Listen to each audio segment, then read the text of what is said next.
싶은 말씀. 레위기 8장 22절부터 36절입니다. 35절 한 절 읽겠습니다. 너희는 7주야를 회막문에 머물면서 여호와께서 지키라고 하신 것을 지키라. 그리하면 사망을 면하리라.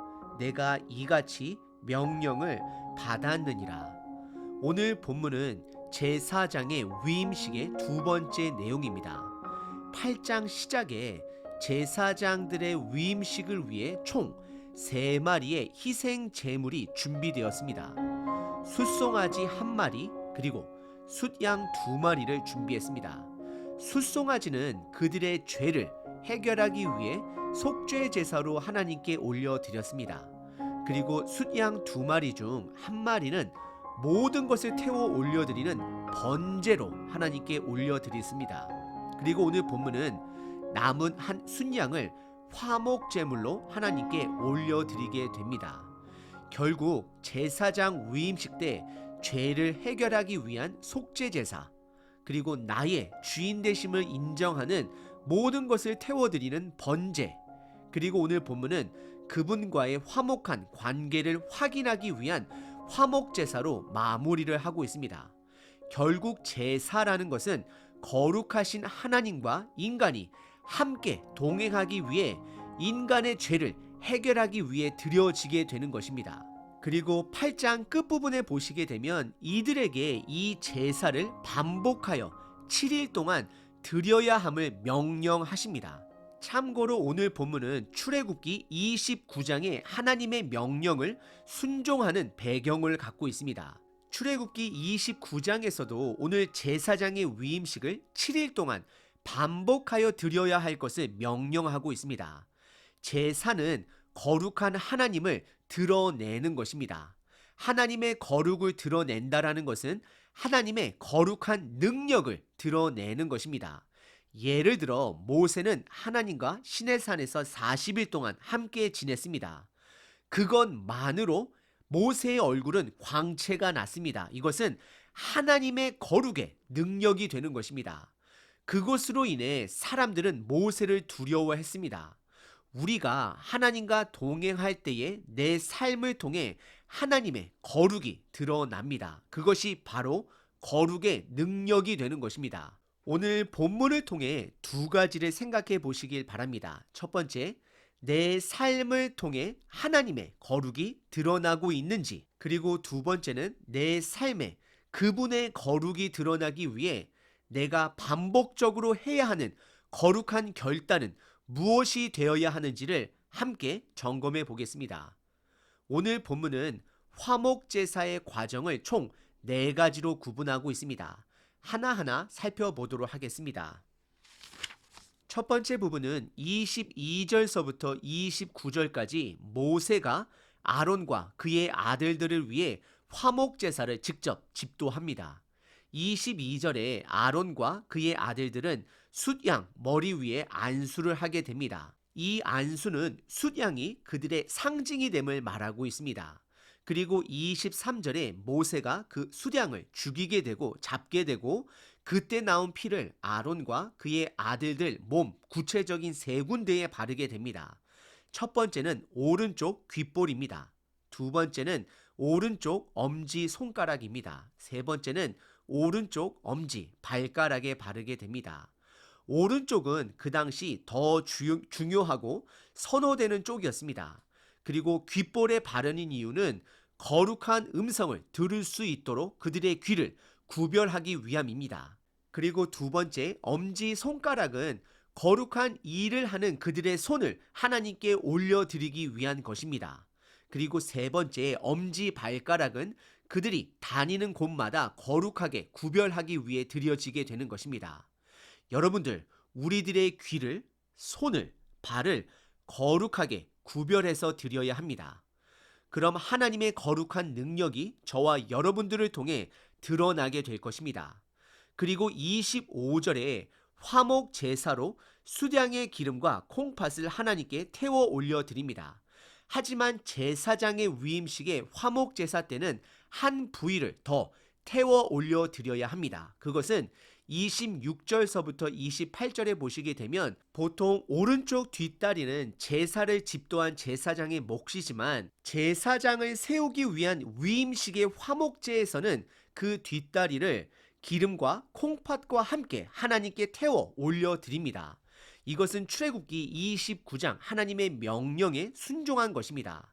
그리고 29절에 보시면 보통 다른 제사장의 가족들과 나누는 가슴살은 모세의 몫으로 하나님께서 주십니다. 이것은 하나님과 모세가 함께 이 화목 제사를 주관하고 있음을 보여주고 있습니다. 오늘 본문의 첫 번째 부분은 화목 제사를 통해 아론과 그의 아들들을 거룩하게 구별하였습니다. 그리고 두 번째 부분은 30절 한 절입니다.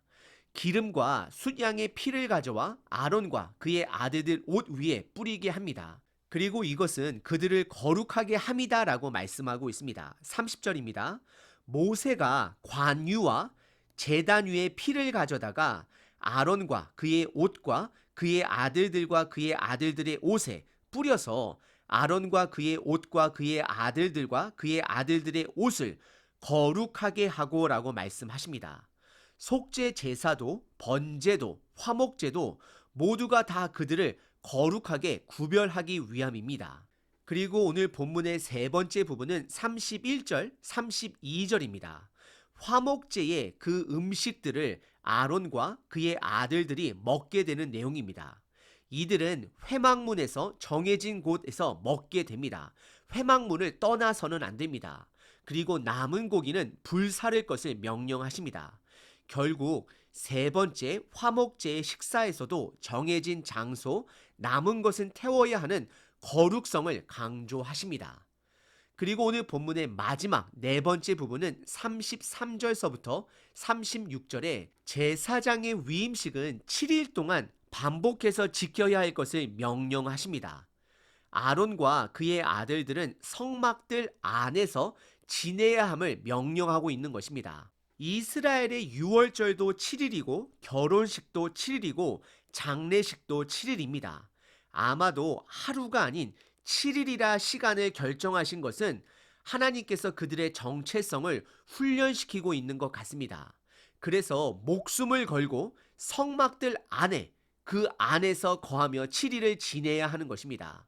그리고 성막을 떠날 시에는 35절에 보시게 되면 죽게 됨을 말씀하십니다.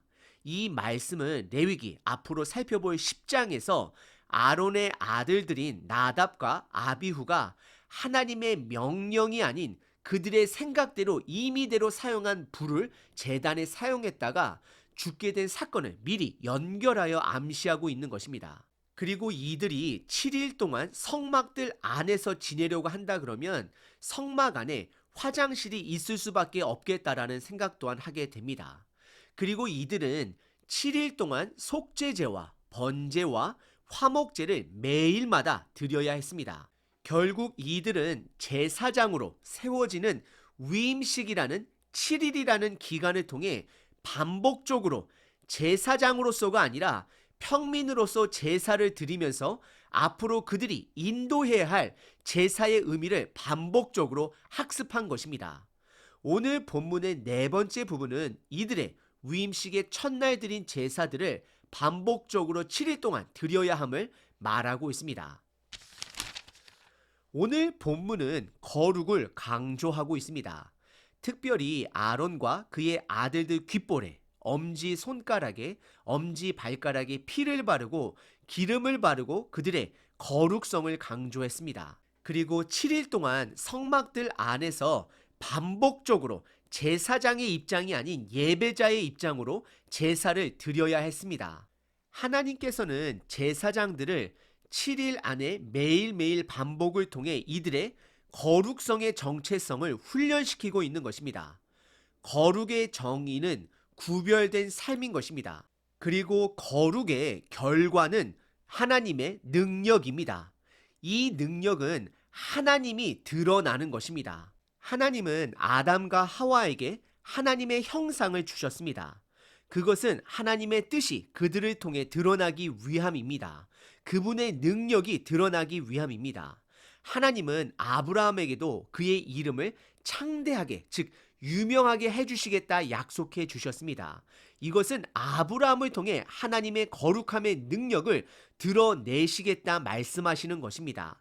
하지만 인간의 죄로 인해 그 형상과 거룩의 능력은 우리들의 죄로 인해 가려졌습니다. 그래서 하나님은 성막 안에 제사를 통해, 그리고 제사장들을 통해, 이스라엘 백성을 통해 임시적으로 그분의 거룩성을 구약에서 드러내고 계십니다.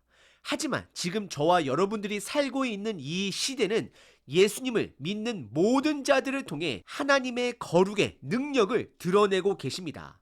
거룩은 단지 구별됨에서 끝나는 것이 아닙니다. 구별됨으로 능력이 드러나는 것입니다. 내가 세상 속에 거룩할 때 하나님의 거룩의 능력이 세상 속에서 드러난다라는 것입니다. 그럼 오늘 본문 제사장의 위임식을 통해 배울 수 있는 지혜는 무엇인가요? 그것은 바로 거룩한 습관입니다. 하나님은 7일 동안 제사장들을 매일같이 이들이 앞으로 반복해야 할 것을 반복해서 하게 하십니다. 지금 시대는 팬데믹과 인터넷과 AI라고 불리는 인공지능의 발전으로 인해 3년의 나이 차가 세대 차이를 느낄 만큼 세상은 급변하고 있습니다. 이럴 때 변하지 말아야 할 것을 붙들 수 있어야 합니다. 그것이 바로 거룩한 습관입니다.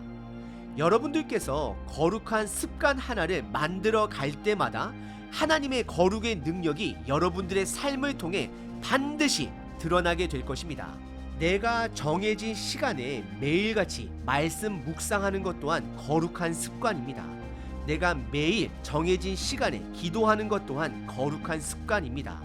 내가 매주 가족들과 정해진 만남을 갖는 것 또한 거룩한 습관입니다. 한 번에 너무 많은 거룩한 습관을 만들려고 한다 그러면 몸이 따라가질 못합니다. 2022년도 하나의 거룩한 습관을 만들어 보시길 바랍니다. 나 개인의 거룩한 습관 하나, 내 가정의 거룩한 습관 하나, 내 교회의 거룩한 습관 하나를 만들어지면 만들어질수록, 그리고 그것이 꾸준히 이행되어질 때에 비로소 하나님의 거룩의 능력이 여러분들을 통해, 여러분들 가정을 통해, 여러분 교회를 통해 드러나게 될 것입니다. 오늘 하루 우선 나 개인의 거룩한 습관을 먼저 점검해 보시는 저와 여러분 되시길 바랍니다.